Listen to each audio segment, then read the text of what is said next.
ये बताइए, ये हफ्ता बड़ा 4,424 पॉइंट्स बहुत मायने रखते हैं स्टॉक एक्सचेंज में आपके 100 इंडेक्स के। क्यों मार्केट इतनी गिरी, क्या गिरावट रही, वजह क्या थी? इमरान, आपको शुरू करना पड़ेगा इस हफ्ते को। अलोन एक नहीं देखना पड़ेगा, सीरीज ऑफ इवेंट्स देखने पड़ेंगे।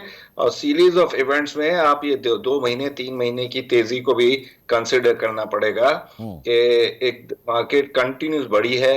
2.5 और 3 के पी मल्टीपल से बढ़कर 4 सवा 4 हुई है। अपना 4.5 तक भी पहुंची है, कई स्क्रिप्ट है। पी मल्टीपल अभी भी चीप था, लेकिन अपना जो था उन कंपनियों के अगर आप देखें कि प्रॉफिट ऐसे माइंड ब्लोइंग है और रिजर्व्स और प्रॉफिट्स इतने ज्यादा हैं कि वो इतने सस्ते मिल रहे हैं, तो इसमें सर्कुलर डेट भी आएगी, इसमें हमारी इकोनॉमी की भी खराबियां नजर आ रही थी। अब वो आहिस्ता आहिस्ता मार्केट जो अंडर प्राइस थी वो आहिस्ता आहिस्ता एक लेवल पर आ रही थी और अपवर्ड मूवमेंट शुरू हो चुका था। आप देखें कि जो 4,400 आप कम ही कह रहे हैं, लेकिन दूसरी तरफ ये भी देखें कि 67,000 को भी लेवल को क्रॉस किया गया। तो जब एक स्पीड से, जिस स्पीड से ये हुआ है, तो जाहिर है इसमें करेक्शन आएगी। फिर अभी जो लेकिन जनवरी लेकिन के जफर साहब, वक्त करेक्शन या प्रॉफिट टेकिंग बिल्कुल होती है मार्केट में, लेकिन इस तरह की करेक्शन थोड़ी कि 2-2.5 हजार पॉइंट्स मार्केट एक ही दिन में गिर जाए और लोगों के हाथ पैर फूल जाए। तो ये मतलब आप इसको सिर्फ टेक्निकल करेक्शन कहेंगे या फंडामेंटल्स तो मार्केट के बड़े अच्छे इस वक्त नजर आ रहे हैं? नहीं, मैं माइक्रो लेवल में फंडामेंटल्स नो डाउट बड़े अच्छे हैं। मैक्रो लेवल पर अब थोड़े फंडामेंटल्स को आपको रिव्यू करना पड़ेगा। जनवरी से इलेक्शन की जो खबरें हैं और जिस तरह आपके चैनल चला रहे हैं, जो खतरात हैं, जो इल्जाम एक दूसरे पर लगा रहे हैं, वो एक इन्वेस्टर को तशवीश देता है। तो वो दूसरी तो बात हमेशा ये होता है, वो तो हर इलेक्शन में होता है जफर साहब, हर इलेक्शन में ऐसे ही होता है।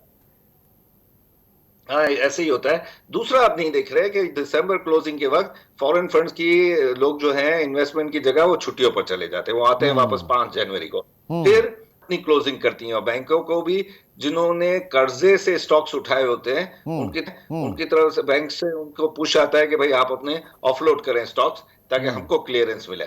फिर म्यूचुअल फंड्स हो गए, आप ये देखें सबकी क्लोजिंग होती है दिसंबर में, तो ये सब जो है स्लो डाउन हो जाते हैं या ज्यादातर अच्छा, सेलिंग पर आते हैं। यानी जी, बैंक्स फिर हो एक गए और सर, बैंक्स हो गए, इंश्योरेंस कंपनीज हो गई, म्यूचुअल फंड्स हो निकला है। गए, जिनका जो है फिस्कल ईयर कंप्लीट होता है दिसंबर में, वो अपनी क्लोजिंग की वजह से अपनी पोजीशंस को ऑफलोड करते हैं। फिर दूसरा, ये जो रेडी फ्यूचर्स में कहा जा रहा है कि आपका जो बदला है उसका 36-37% तक चला गया था, और बदले का जो है वो बड़ा बदला फाइनेंसिंग जो है उसका रेट बहुत, उसने बड़ा हेम्पर किया इस वक्त मार्केट को। इस पर क्या कहेंगे?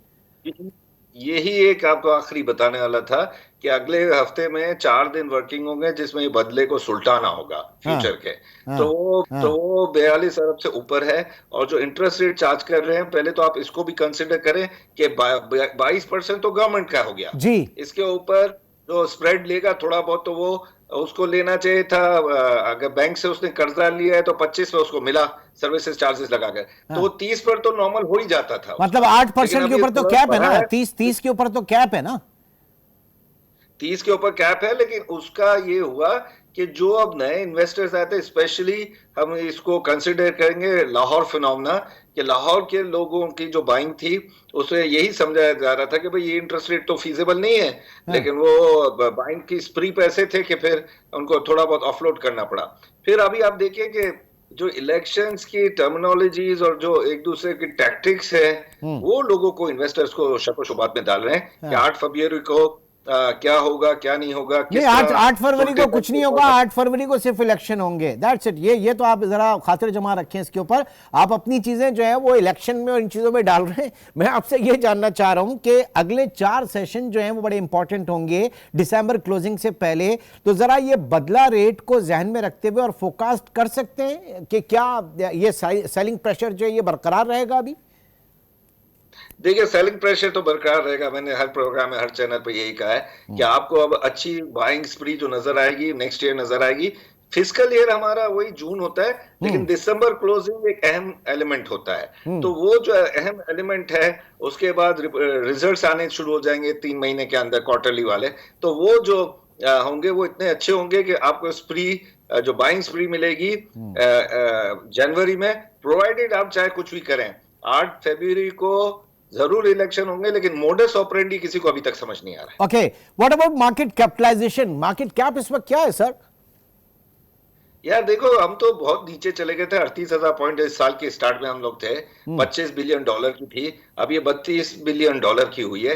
कोई मार्केट कैपिटलाइजेशन इतनी बड़ी नहीं है। मैं आपको कह रहा हूँ ना कि 4 के पी मल्टीपल पर आज भी स्क्रिप्ट्स मिलते हैं, और बड़े बड़े कंपनियों के स्क्रिप्ट्स मिल रहे हैं, अच्छी कंपनियों का, पे आउट वालों के। बस उनके सर पर ये जो सर्कुलर डेट का ताज चढ़ा हुआ है वो उसको मार रहा है, और ये सर्कुलर डेट के ऊपर गवर्नमेंट की तरफ पता नहीं अभी भी निशानदेही नहीं है, क्योंकि ये एक मसला जो है हमेशा क्रीप अप कर देता है Okay. और आ जाता है सामने। जफर साहब, ये मसला जफर साहब, क्या- एक बहुत इंपॉर्टेंट चीज मैं आपसे जानना चाहूंगा कि आप क्या समझते हैं, आपका जो 100 इंडेक्स है, बेंचमार्क 100 इंडेक्स, किस हद तक वो ट्रू रिफ्लेक्टिव इंडेक्स है? क्योंकि वो हैवी वेट है because of oil sector, heavy weight है बिकॉज ऑफ बैंकिंग सेक्टर। अब इंटरनेशनल मार्केट में ऑयल प्राइसेस बढ़ती हैं तो इन्वेंट्री गेन्स के चक्कर में यहाँ पे भी ऑयल प्राइसेस बढ़ती हैं, और आपका जो इंडेक्स है वो अप्रिशिएट होता है। पॉलिसी रेट बढ़ता है 22%, आपका बैंकिंग सेक्टर जो है वो they are making huge profits on their interest income.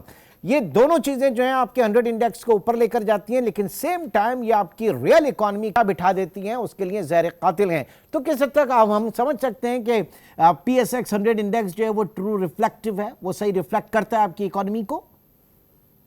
देखिए, हमारे स्क्रिप्ट जो है ना, हमारे जो रूल्स हैं वो है हर सेक्टर से आप एक स्क्रिप्ट उठाएं जो टॉप हो। तो वो हर सेक्टर में जो 80s में लिस्टेड कंपनियां हैं, जैसे फार्मास्यूटिकल हो गई, टेक्सटाइल्स हो गए, तो वो बहुत छोटी कंपनियां हैं। तो जाहिर है जो गवर्नमेंट बेस्ड कंपनियां होंगी, जो बड़े बैंक्स हैं, वो टॉप हैवी होंगे इंडेक्स में। जब वो टॉप हैवी हैं तो उनका यानी से या उनकी पावर या उनकी वेट जो है ज्यादा है। तो वेट ज्यादा है तो ये जो आप कह रहे हैं ये बात बिल्कुल सही है, लेकिन इसको लॉपसाइडेड नहीं कह सकते। हाँ, अगर हम ये कर दें कि भाई जो स्क्रिप्ट्स, जो सेक्टर्स बहुत छोटे रह गए, जिसमें वॉलंटरली डीलिस्टिंग बहुत हुई हैं, जिसको अब होना नहीं चाहिए मार्केट में, तो उनको एग्जिट दे दें, और ये सिर्फ बड़ा इंडेक्स बना दें, चाहे वो टॉप 50 का बना दें, वो कोई मसला नहीं है, लेकिन वो इंडेक्स हो जो रिफ्लेक्टिव हो। ओके, दूसरा ना मतलब ये तो पॉइंट आप कह रहे हैं ना कि बीइंग स्टॉक ब्रोकर, और आप ये कह रहे हैं कि आपका इस वक्त रिफ्लेक्टिव इंडेक्स नहीं है। ये जो हमारे सियासतदान हमेशा कहते हैं हमने हमारे दौर में इंडेक्स जो है वो 57,000 पहुंच गया, 60,000 पहुंच गया, जरा इससे निकले लोग बाहर। दूसरा ये मुझे बताइएगा कि मार्केट में रिटेल इन्वेस्टर बेस क्यों नहीं बढ़ पा रहा? जफर साहब, आप इतने अरसे से जो है इस मार्केट में, अब बहुत अरसे आप जो है वो बोर्ड के ऊपर भी रहे, market base, real investor base क्यों नहीं बढ़ पा रहा आपकी मार्केट का? देखो, हमने एक ग्रुप बनाया था सार्क वालों का, south Asia federation of exchange. वो मिलते रहते थे हम लोग। तो जब पाकिस्तान में होती थी तो इंडियंस नहीं आते, तो इंडिया में होती थी तो हमको जाने की इजाजत नहीं मिलती थी, तो हम लोग ज्यादातर श्रीलंका में मिलते थे। तो श्रीलंका में बांग्लादेश का CDC का हेड आया था। उसने एक छोटे से लैपटॉप पर, पूरा दिन वो गोल्फ खेलता था, उस छोटे से लैपटॉप पर बताया कि उसके पास 30 लाख अकाउंट्स हैं बंगालीज के CDC में। हमारे पास CDC में अकाउंट वन टाइमर भी हैं, पुरानी हाउसेस भी हैं, पुराना फैमिली के बिजनेस वाले हैं, उससे ज्यादा नहीं है। उसकी मेन वजह आपको एजुकेशन तो नजर आ ही रही है कि भाई वो जब जिस मुल्क में उस्तादों को ही कुछ पता नहीं है तो बच्चों को क्या पढ़ाएंगे, तो वो एजुकेशन नहीं है। मुझे अभी तक याद है कि कभी अगर कोई गाड़ी खराब हो जाती थी तो मेरे वालिद या मेरे दादा के साथ मैं ऑफिस आ रहा होता था, तो वो टैक्सी वाले को ये बोलते थे स्टेट बैंक ले चलो, क्योंकि nobody knew about stock exchange. State bank के पीछे गली में कौन है, क्या है, किसी को पता नहीं, जबकि कुछ जमीन हमारी स्टॉक एक्सचेंज की स्टेट बैंक है। चलें सर, अगला हफ्ता देखते हैं, अगला हफ्ता देखते हैं अगला हफ्ता कैसा रहता है, फिर उसके बाद आपसे दोबारा राब्ता करेंगे और